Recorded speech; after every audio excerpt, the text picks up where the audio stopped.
Hi, welcome to another episode of the Esports Classroom Podcast. Today we have another Iowan. We're going to pretty much hit most of Iowa before we go outside of Iowa, or we had some other outside of Iowa. So, Austin, I'm going to let you kind of introduce yourself, where you're at, your role, and the school you're with. Okay, yeah. My name is Austin Lich. I'm the head coach at Belmont Clemmy Junior Senior High School. I am also an English teacher at that school as well. I teach eighth grade English and senior English electives. Um, yeah, I've been teaching at BK for 5 years, coaching at BK for 5 years, and 5 years later, finally get our first championship. That feels pretty awesome. It feels pretty good to finally have under my belt, at least. So, but Yeah, yeah, that first time that's who winning a I am. championship is always fun because you get to bring hardware home, show this is why we Yes. do what we do. Yeah, Um, absolutely. so, about how many students are in the class at Belmont? In a class, like Yeah, you let's say talking like the grade ninth level grade. or Yeah, the okay, grade yeah. level. I'd say they've got about 40 on the low end and 55 on the high end. This All senior right. class is an anomaly. They've got 62 right now, but so Yeah. So yeah, when I was at South Hamilton, those were about the numbers I was at. Ames were a hmm little bigger, just a little bigger in yeah, Ames. just a little bigger, just a little Yeah, bit. just. So you say it's your fifth year. So how did Mhm. you get started as the esports coach? Okay. So Belmont was actually one of the first eight teams to kind of start the Iowa High School Esports Association. So BK has been around since the very, very beginning. I got there about 2 years after our tech director at Belmont, Trish Morris, started the whole program. So she's the one that kind of got it up and running, ordered the computers, talked to administration, got all that figured out for me. Um, and then in the halls, my first year teaching, I just got talking to Trish and I was like, I don't even know how we got on the subject, but she mentioned something about esports, and I was like, oh, like Smash Bros and stuff like that. And she's like, well, I really want to add Smash Bros. We don't have it in the system. And I was like, oh, I love Smash Bros. And 5 years later, I have a championship in Smash Bros. So that's pretty cool. It's kind of an interesting road. That was the very first conversation I ever had about esports. Never was on my mind. I didn't even think it was possible. And then all of a sudden, just one conversation in the hallway leads to where we are now. It's Yeah, pretty awesome. and that is pretty common. I might say maybe more so at the smaller schools I've seen, but a lot of new teachers getting into this helps if they have experience with the game. Obviously, you had hmm some experience with Smash Bros. Yep. Um, So we're going to talk about the state championship because there's definitely a lot of fun things there too. So you Absolutely. started in your first year teaching as esports coach. What were some of those things that you really had to learn how to do right away? Biggest thing, I was just kind of thrown into the wolves. She was very happy to have me on, but also knew nothing about Smash Bros. Or the way that the state runs the game or anything like that. So I had to, because the seasons start right when the year is Yep. beginning, and so excuse me, this was like a week into my first year. Kids have already been there a week, and now I have to get a Smash Bros team up and running. And she's like, "I signed you up from our conversation yesterday. You're going to do it, right?" And I was like, "I guess I have to now." And so got a bunch of kids, and I was really lucky. My first year, I had a bunch of kids who were begging for a Smash Bros team from Trish, and so I just really had to learn like how the league worked. And I think that was the biggest thing was like, okay, how does this work? Communication with other people, getting things set up, and finding times to make games happen, and how do I put in scores, and just your general like starting starting how do I do esports at in Iowa? Yep. And so that was where my biggest struggle came from. I got no problem yelling at kids, man. If you saw me at state, if you saw me at state, I got no problem yelling at kids. But so that wasn't really the hang up. Yeah, so it was really like learning the way that the league works. That was the big one for sure. So if I'm going to do my math right, 5 years ago, would that have been 2020, fall of 2020 Mhm. when you started? It's well, sorry, this is my fifth year. Okay, So so like to I be I fall got of yep, 21. I got All there right. right after all of the COVID stuff was kind of starting to lift, and Yep. yep, I student taught right before COVID. Then I went and did a little bit of my master's program, and then COVID happened, and then I started teaching right as they were starting to lift all the stuff. So Yep. Well, that had to help. I will say it's a lot easier when fewer restrictions to get in personal with the students, get them mhm, together in the room to play together. No 6 foot spacing. A little easier to hear at that point, too. absolutely, absolutely. So So let's talk about this season. So fifth season yeah. in, you guys go to state. Um, so had you guys been to state before this year, or was this your first trip? Okay. So I, for the past 5 years, this is my fifth year coaching. Yep. I have coached the Smash Bros team 5 years, the Overwatch team for 5 years, the Valorant team for 2 years, the R6 team for 2 years, and in that, I've made it to state 12 times.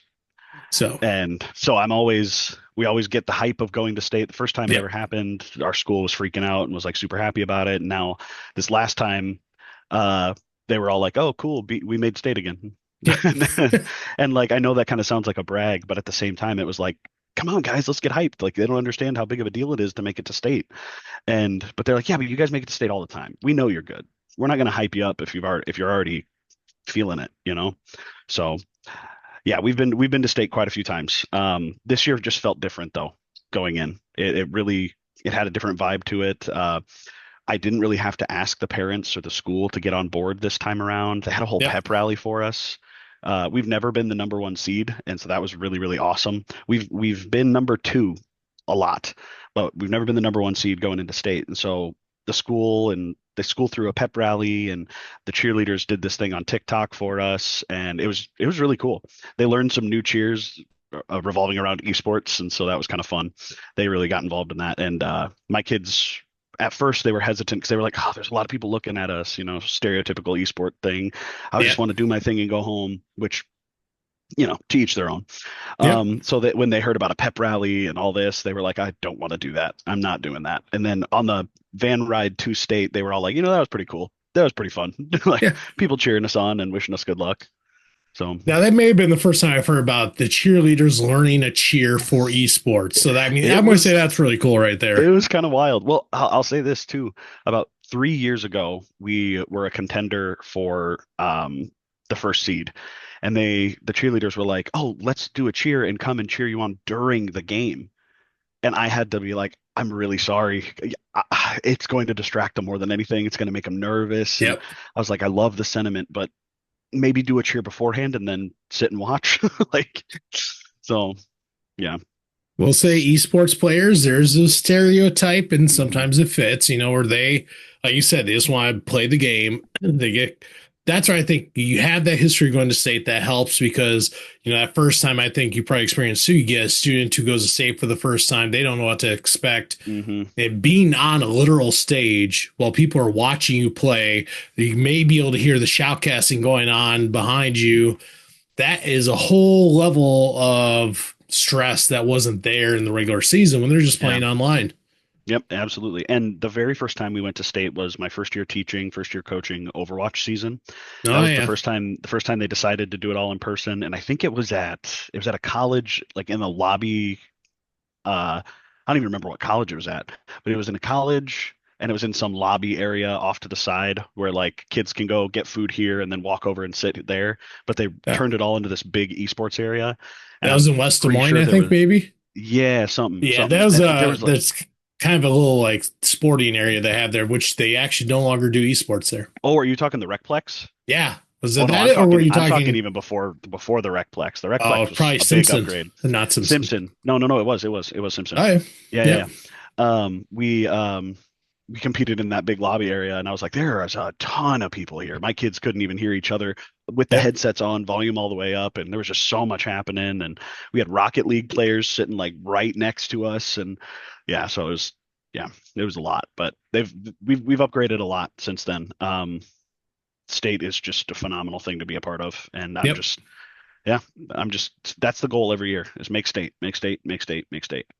As I tell my students, that's the baseline. I expect at least state. Not Yep, this playoffs. We lost in the playoffs this year. I'm kind of disappointed in that.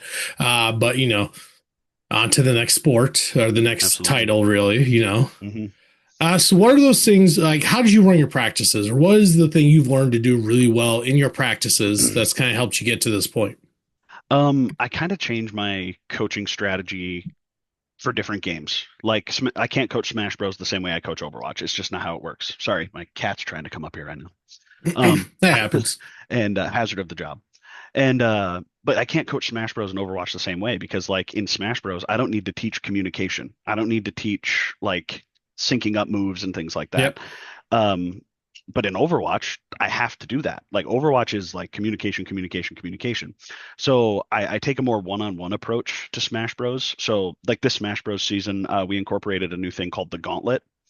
And it on the surface level, it sounds like a good time. You play in a row every member of our team in a row, every member of the team. And the whole time, everyone is nitpicking. This is where the quote unquote punishment comes in.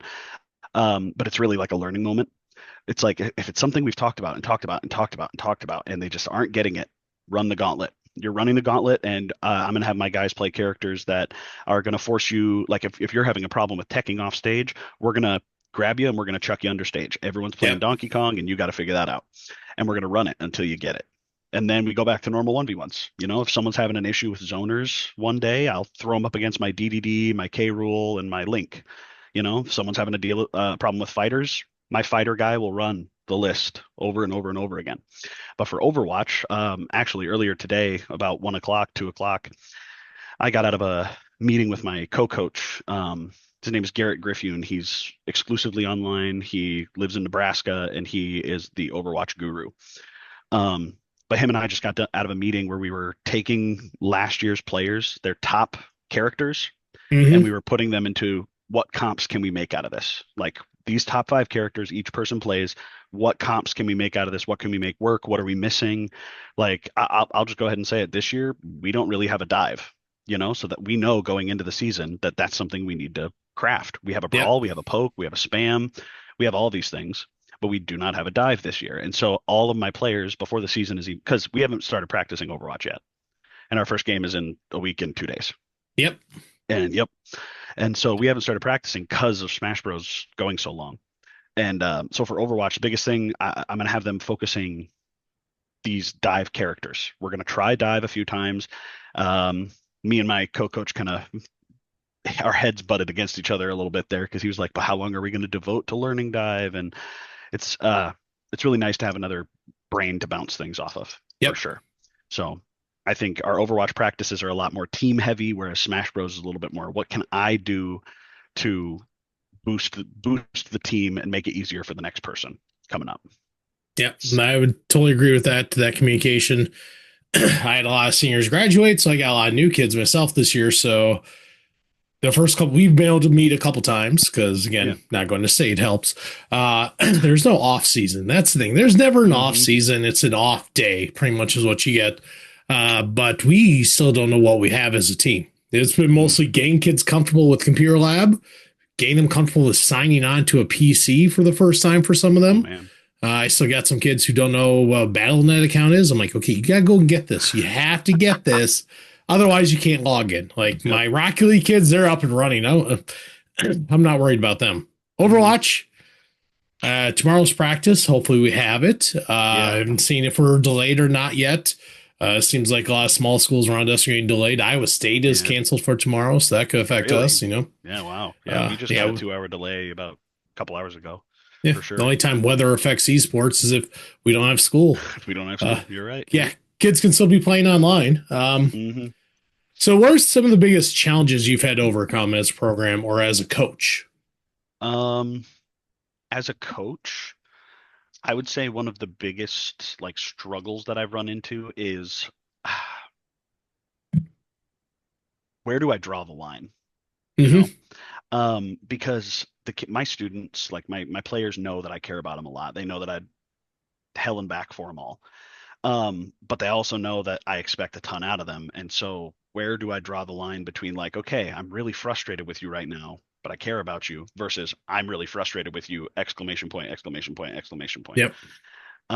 So that's a big one that I've run into is like I know that personally, especially when it comes to like being competitive and things like that within the right circumstance, I have a very short fuse. So I think that's something that I've had to be like, okay, they're kids, they're kids, they're kids, you know. But as a program, I would say biggest struggle we've run into is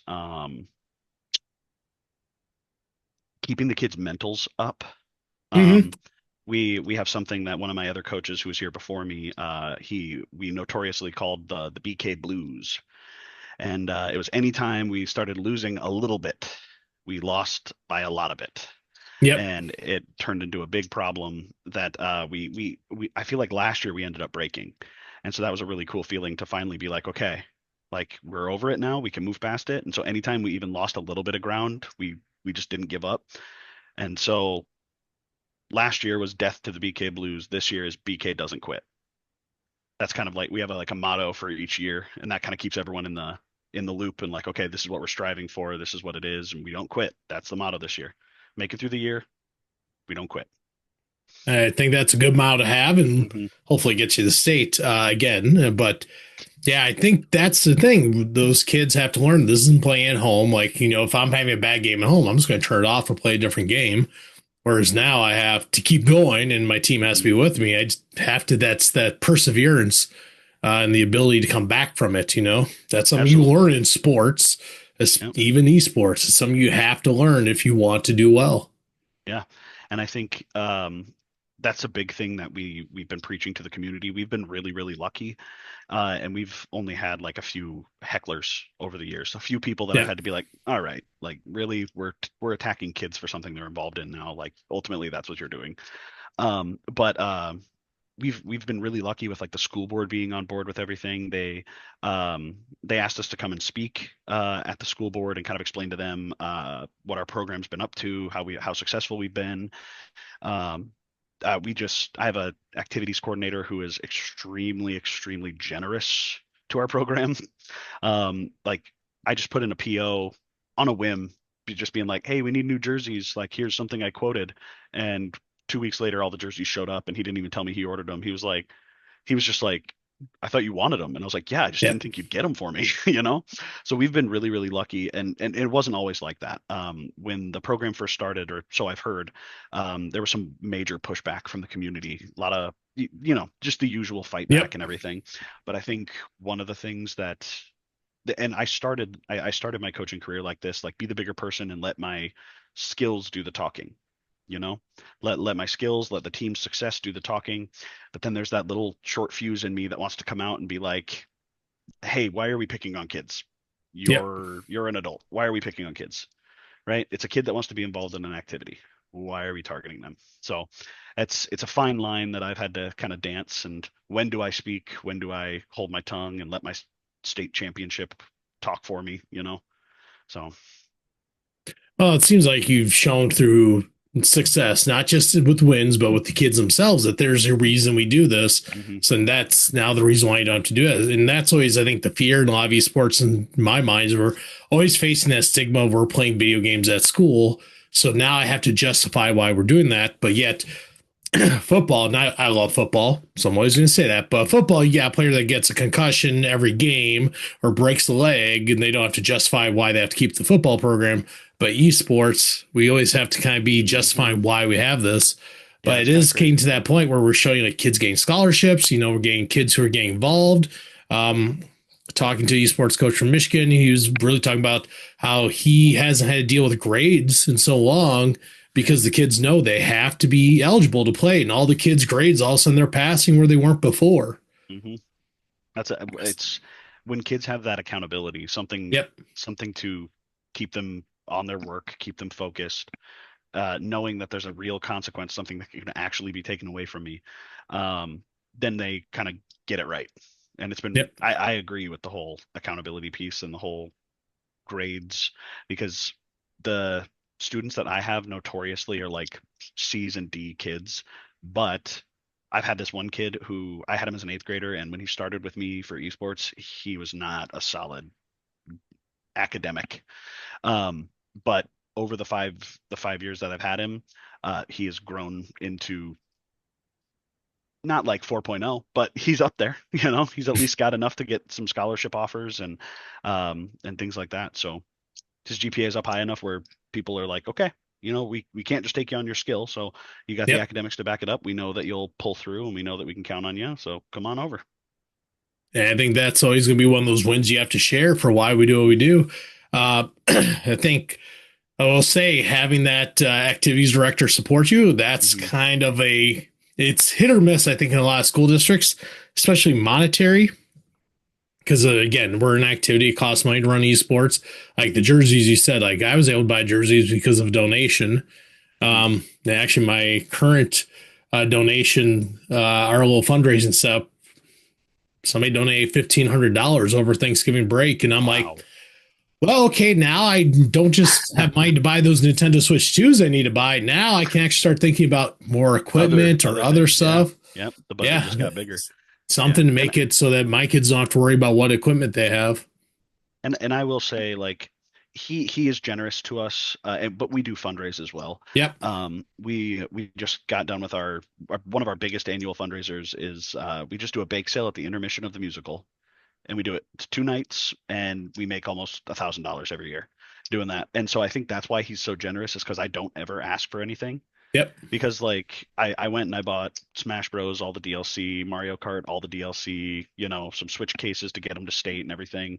I spent $300 of our own money, $400 of our own money. yep, That was before the league came out with the Nintendo codes yeah, that they're talking about. So darn it, just missed it. yep, But yeah, and I think that's partly why is he sees us fending for ourselves a little bit, putting forth that effort to make our program succeed, and he sees the kids show up, and I think that's a big indicator to him that, like, you know what, these guys deserve it. You yep. know.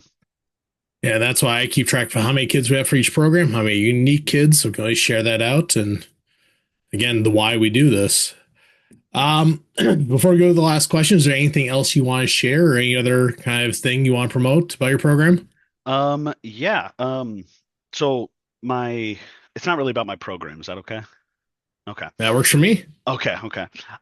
Well, I am me and my buddy Garrett, the other coach that Hmm. mentioned earlier. He and I have kind of gone into business together in terms of finding colleges and creating this big database to help kids identify schools that they want to attend. Um, Schools with scholarships, schools that have programs they're looking for, schools that are recruiting for Overwatch, Valorant, whatever they need. And it's kind of evolved into this like agency where we are like helping kids match with schools that are going to be the best fit for them. Because like when you think of kids getting football scholarships, the Yep. football scholarships, if they're good enough, the football scholarships come to them. But in esports, if you're good enough, you still need to go apply. And that's not knocking the college directors at all. That's just saying like it's how it needs to be because Hmm. there's so many kids in esports. There's so many kids in sports in general. And it's just this database is there to kind of help kids and parents identify schools to be a part of. Now, how it works is we don't reach out to the kids, we talk to the parents. So we act as a middleman between the parents and the colleges to be like, hey, your student, you want them to go to a place that's going to take care of them. You want them to go to a place that's going to support them and give them as much money as possible so they can follow their dream. You know, we want to help that. We want to help you get there. So we will go out and do research for the family because like researching for esports is a relatively new thing. Some Yep. colleges have programs that aren't even on the website, things like that. Like Waldorf University, their program hasn't been updated on their website in 2 years. And I know for a fact that they've gone through two different coaches in those 2 years. And like things like that. It's just they need help, and I understand that. Like MCC is a really popular program because they put Hmm. themselves out there and they fight for it and they want to be at the forefront, which I respect. But there are other programs out there that like Ellsworth, they're just getting up. They're just getting up and started with a console only program, and I just got a kid signed there on a ton of cash to go and play Smash Bros for him. You Yep. know, so the name of the business is HowlerNet Esports Connections. And yeah, we really just want to help kids, parents find peace of mind in terms of helping their kids find higher education, money, scholarships, you name it. I think that's a great thing because again, a lot of kids don't understand this could get them into college. And we're not always talking like a 4-year school. Sometimes the 2-year Hmm. schools are out there, and that's a great place to go. Opportunity that didn't exist without esports for those students. And I mean, I know I've had this before. I've had parents come up to me and say, "Hey, because of esports, they're not going to college. They weren't before. It wasn't on their mind." Yeah. I'll say, because watching my nephews who are who get those football scholarships, it takes work even a little bit there, but it's more well known, and football's been around a lot longer. Where the esports programs, we know it's exploded over the last 5 years. And so you have new programs, you have programs who are gaining the consistency that helps them in recruiting that. So I think that'll help. Sounds like it help a lot of kids find a fit and help the college programs as well. Yeah. And I'll say this too, another quick plug. We do all of our consultations for free. Initial meetings with students and parents, just talking about what are they looking for, what do they want, what are they needing. Get to know them, kind of get to see the programs the kids are involved in. They're like, I played Smash Bros in high school. I don't want to play it in college. Be like, that's fine. We won't look for a Smash Yep. Bros program. And then we come back and meet with them and we go, hey, I know you said you don't want to do Smash Bros, but I've got a guy who's willing to give you a ton of cash if you do. What do you Yep. think? You want to talk to him? So like that's what we are. We're the trip advisor of esports scholarships. Yeah. That's a good way to think about it. Yeah. So All right, we'll get to the last question, and then so what video game are you currently playing, and what's your favorite game of all time? okay, video game I'm currently playing. Well, my wife, she's in the other room playing a new game that she found. But I would say the game that I am playing right now, I need to get back into Overwatch. Yeah, I don't necessarily I love Overwatch. I do. I love coaching it. I love playing it, but I don't really feel like playing Overwatch, but I know I have to. But my favorite game of all time, can I give you two? yeah, Okay. Assassin's Creed Brotherhood. yep. It's a good one. Or Destiny 2. Destiny 2, I've put too many hours into that game. I have put way too many hours into that game. So But you're not the first for Assassin's Creed, although I have to remember if it's the same one or not. So I'm just going to keep track of this because I think it's kind of interesting hearing what everybody's favorite is. yeah, Well, thank you, Austin, for being of part of course. this, and everybody listening. Give Austin a ring if you want to talk about this program, and keep listening. We'll have more episodes coming soon. All right. All right, Thank you. thank you.